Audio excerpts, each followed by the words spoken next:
So he's probably going to be out for the rest of the year. That sucks for him. It does, and whether or not that is ultimately the case, it's like I said, it's still rare to be ruled out so early and then not be ruled out, then to come back the following week. But what stings for him is that it was at the end of another good run, and it seems like that consistently happens for him. When the first preseason game he played, he had that really nice run. It's at the end of a run, and he gets hit in the knee, and boom, he's done. And you see the talent that he has. And then this keeps happening to him, and it's got to be tough for them and for him. So, John, let's go back in time just a little bit. I remember when Adrian Peterson was inked. I think it was August of 2018, before the 2018 season. I know that I went on the air and said, he's washed up. I can't believe they're bringing him in. But where would this team be right now without Adrian Peterson? He's been the most solid guy in that backfield for the last 2 seasons, and now he's thrust into the role where he has to be the bell cow. I know it's a lost season, but he's going to be the guy carrying the mail for this backfield for the remainder of the season.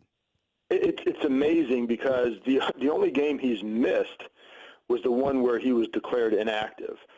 And, he doesn't have that.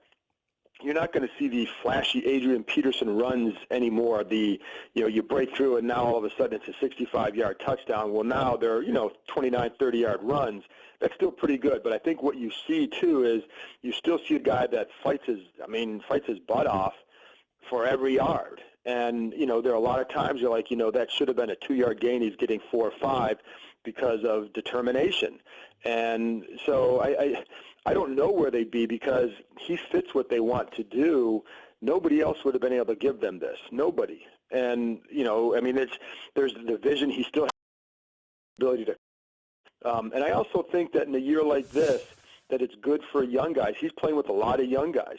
And I think it's good for them to see the way this guy competes, even in a year where it's completely lost. Mm-hmm. And that's why when Guice came back, it's one reason why I felt like it'd be smart to continue to give him a lot of carries because of that example. And I think you want, what you're trying to build this year is a foundation and a mentality, and I think that's kind of the mentality you want to build off of. I mean, he's probably going to get 25 carries against the Eagles. Yeah, and here's the other thing that's to watch over the next 3 weeks. I think he only needs like 280 yards for 1,000. Mm-hmm. If he hits that 1,000, he gets a $500K bonus. So there's a good incentive for him to keep pushing like this. And it's funny because I talked to some people before the game. It's like, if that's the motivator, that's great for them but he's played throughout his career too. If it's worth $500K to get 1,000, he secretly is happy Guice is out. He's got to be.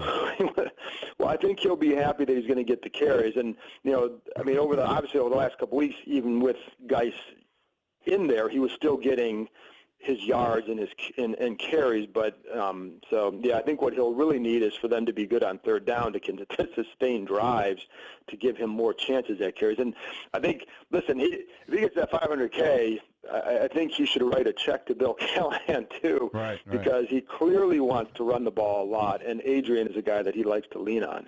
John, I know within the last year, maybe year and a half, Darius Guice bristled at being labeled injury-prone, but he is. I mean, look at how many injuries he's sustained already in his short career. Are there rumblings in the front office and the personnel staff that, look, this is a guy that we like. We like not a guy on it and expect to give 18 to 20 carries to going forward in his NFL career.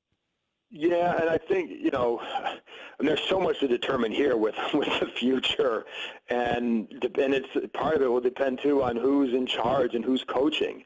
But I think you can't look at it any other way right now. And there were after the draft, even after the knee injury last year, you'd hear some rumblings about either some teams or some concerns about his knees moving forward, and this was just after the first one, and so I don't think this clearly hasn't helped that in that regard. So, and I think they also, one reason Bryce Love is here is because he's a guy that could fill in that role if they need him to, if Darius Guice can't be that guy. And I think you have to look at it now, and we haven't seen him go a whole game with 20 carries, so you can't count on him that way at this point.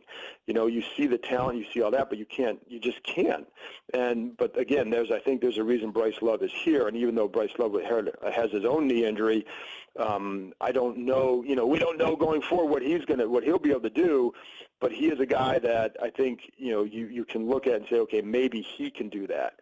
But I do think, you know, I don't think you can count on Guice being that guy until he shows he can be that guy. How bad was Dwayne's ankle after the game? How bad is it today?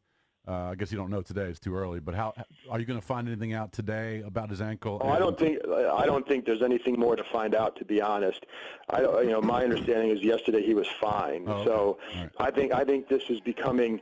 I think people are viewing this like it was Willis Reed coming out of the, you know, in '71 or whatever for the Knicks. It wasn't that. It was a sprained ankle, but I don't think that there was anything. My understanding is that there really wasn't anything the next day.